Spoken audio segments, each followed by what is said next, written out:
Hey, I've got this Lumino Double 6. This is a play on Dominoes. Here's what it looks like. We're gonna give you one package of those Dominoes and another pack.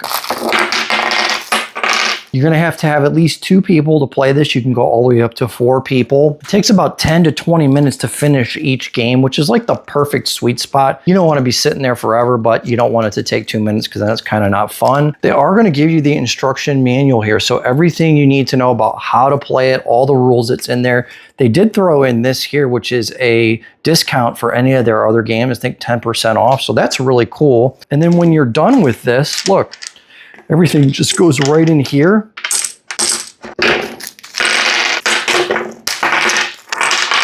So if you've ever played Dominoes, you're gonna pick up on this really quick.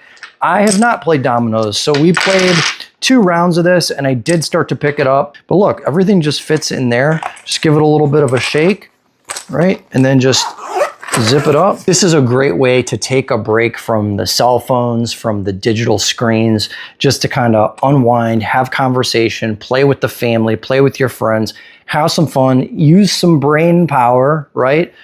Lumino Double 6. This is a great game. It's a fun game. And ultimately, these games just bring family and friends together. And that's really what it's all about when you're playing board games. It's about having fun, spending time together. And yeah, this is definitely going to allow you to do that. Pick it up, check it out. That's my quick review, and thanks for watching.